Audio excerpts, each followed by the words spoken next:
Comenzamos el bloque informativo en Extra News.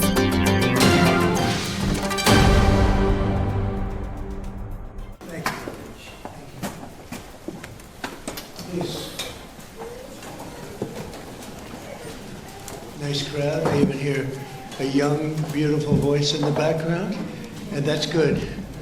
That makes us all feel young. I want to thank everybody for being here on the 200th day in office. This is 200 days already. Time flies. But we have a country that's the hottest country right now anywhere in the world. A year ago, it was in a lot of trouble. It's the hottest country. And a lot of the people in this room made it that way. Perhaps the most successful and consequential first 200 days, they say, of an administration in history. So let's hope they keep saying it. There they are right there. I hope they keep saying it. But even more importantly, this is also National Purple Heart Day, and we're here to honor and celebrate the unyielding patriotism and grit and devotion to America's Purple Heart veterans. Is great emotion and great love. The Purple Heart dates back to August 7th, 1782. That's a long time, when General George Washington awarded a heart-shaped purple cloth to 3 soldiers for outstanding gallantry and service in battle. This afternoon, we're joined by dozens of Purple Heart recipients and their families, and just as General Washington did 243 years ago, today we give our everlasting thanks to you and your unbelievable families. We want to thank you very much for being here. It's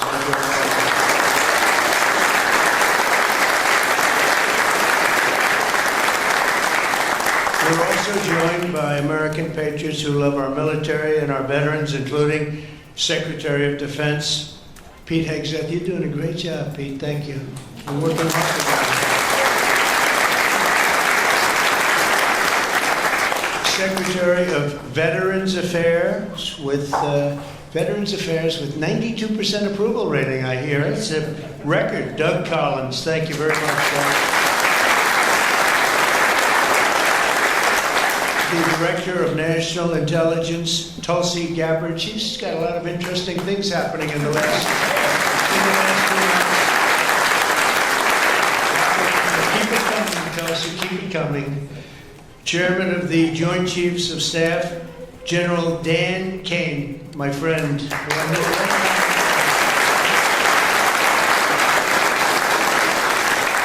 got rid of ISIS in record time. They said it was going to take 4 to 5 years. He did it in 4 weeks. That's when I said, if I get into this again, I'm going to make him the chairman of the Joint Chiefs, and that's what happened. Great job, and he did an incredible job in Iran. I want to thank you very much. Great job, General.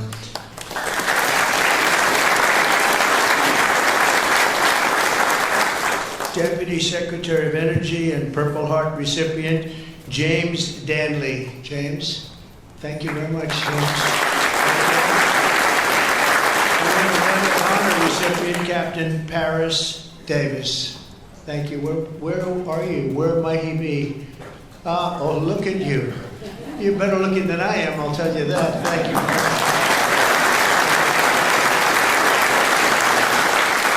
We're also joined by the Marine Corps veteran who co-managed my 2024 campaign, a fantastic talent in many ways after he was wounded in battle for our country in Operation Desert Storm, Chris LaCivetta. So where's Chris?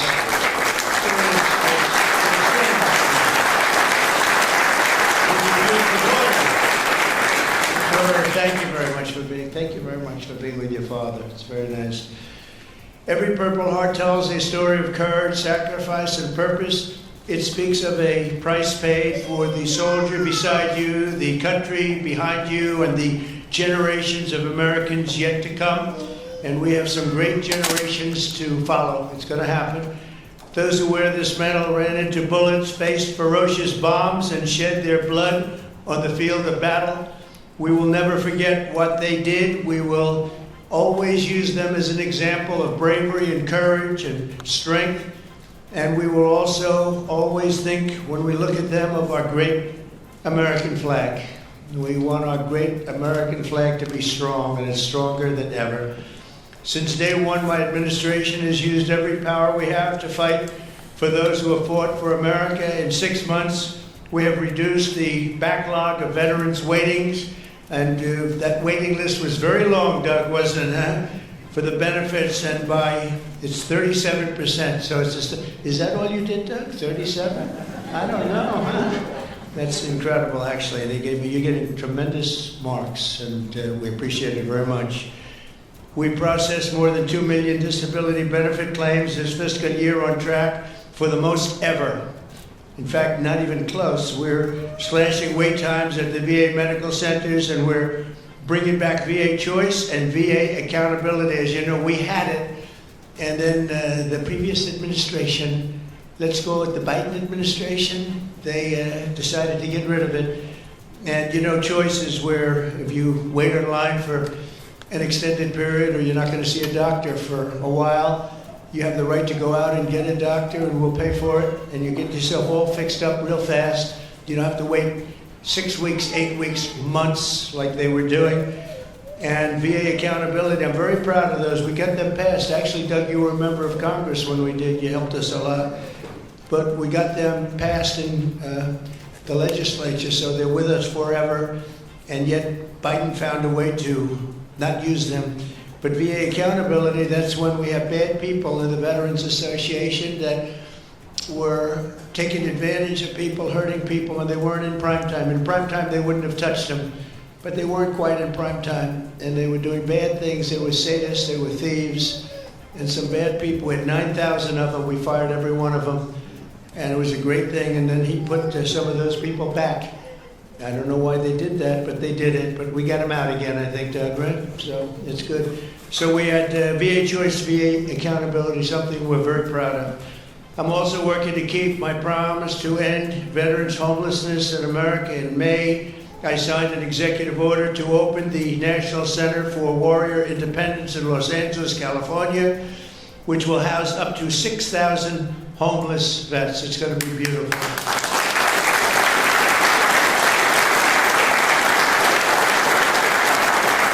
Just last week, I signed the VA Home Loan Program Reform Act, a big deal, to help ensure no veteran is kicked out of their home for a late payment. If you're a little bit late, don't worry about it. And frankly, if you're a lot late, you don't have to worry about it either. You just get it in when you can.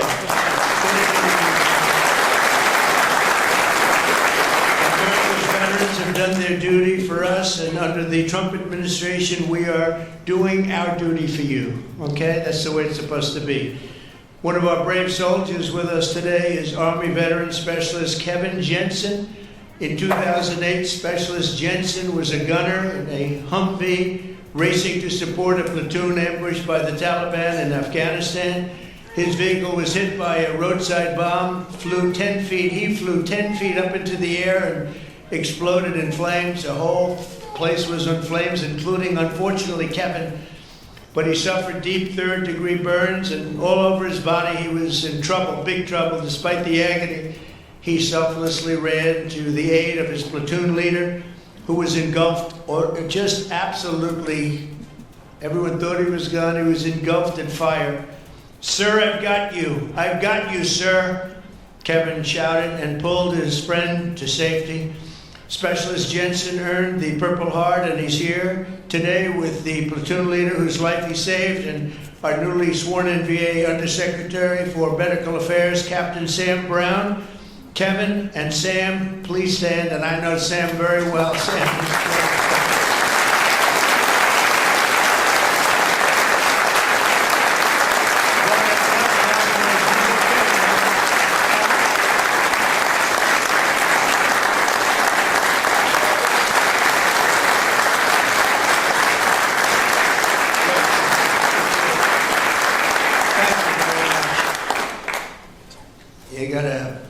You did a great thing, because I got to know him and his really beautiful wife. You know, you're not allowed to say beautiful anymore. It's political suicide, they say. But I'll say it anyway. And the most beautiful family you've ever seen. And I just want to thank you for having done, and you for your great bravery. It's really great. Thank you both for being here. Appreciate it. Thank you. Also with us is 24-year Army veteran Brian Willett. In 2010, Staff Sergeant Willett was conducting a resupply mission in Afghanistan when his vehicle was struck by a roadside bomb.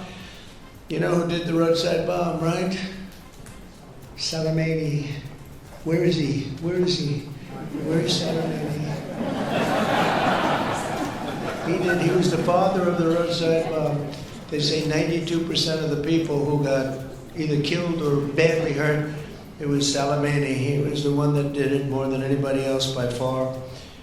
Leaving this person very seriously injured 7 months later, Brian's teenage son, Private Kevin Willett, who was also deployed to Afghanistan, was standing guard when insurgent forces attacked with heavy fire. The grenade knocked him out and knocked him right to the ground. He was in big trouble, but Kevin rose to his feet and successfully repulsed the attack on his camp, earning both the Purple Heart and Bronze Star for valor. And I'd like to ask Brian and Kevin to please stand wherever you may be. Hi.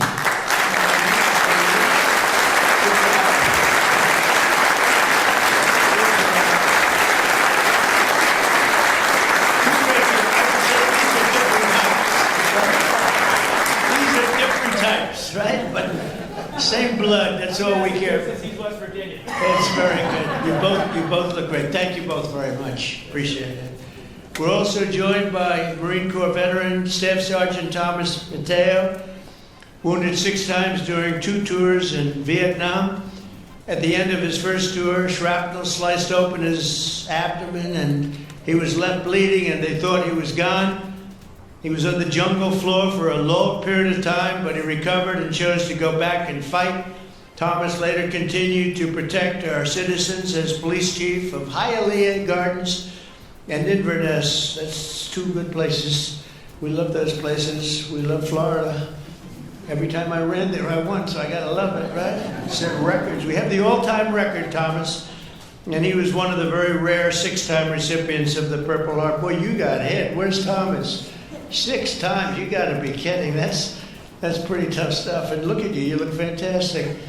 So did it have any negative impact on you, would you say, now that you're recovered, fully recovered, would you say? Do you get any extra aches and pains or anything? 2 prosthetic knees, sir. That's it, that's called the negative pain. That's right, I know, I have the whole list. It's amazing, and you look great. Thank you very much.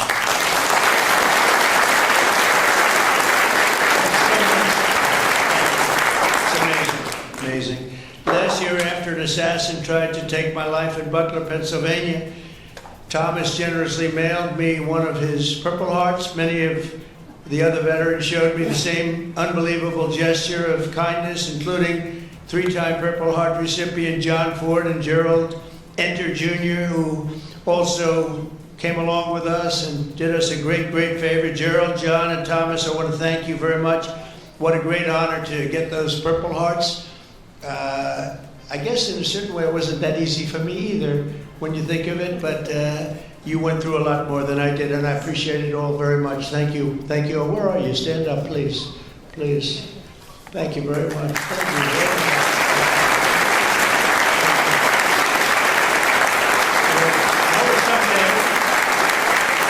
Someday we had together there, huh? That was someday we had together. Thank you both very much. Thank you all. From the very beginning, our nation's fate has depended on heroes like those in the room who placed their bodies between the enemy fire and really that fire and the American freedom that we all love so much. Because of their sacrifice today, our flag is still waving proudly and our freedom is still safe and secure and our future is looking brighter and greater than ever. Our country is doing really well. We're very proud of our country. We had that mission. I watched those B-2 bombers with those pilots. We had them in the Oval Office celebrating their incredible bravery and talent, pure talent. Every single bomb hit its mark perfectly.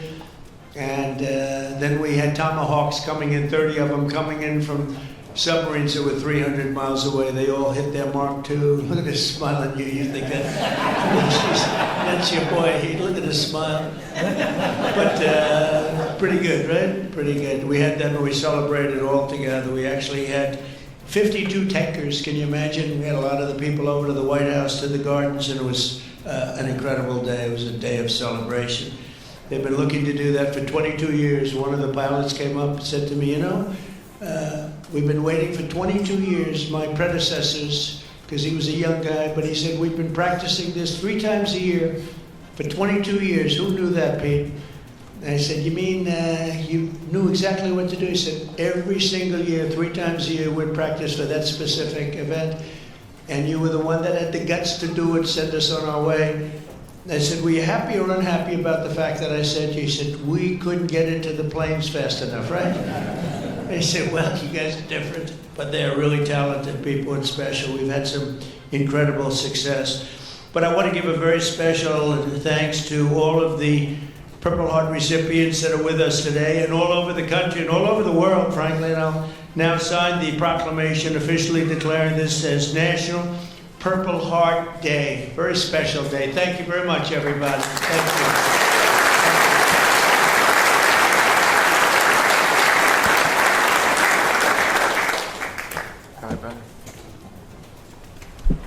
I know who I'm giving this pen to. That guy right there. 6 times.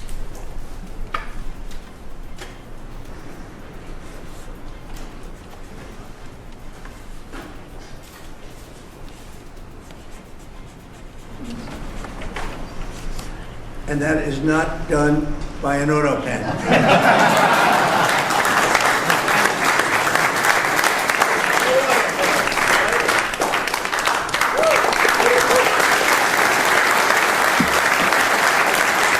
Muy pronto, vuelve a escuchar las noticias más relevantes en este canal de noticias.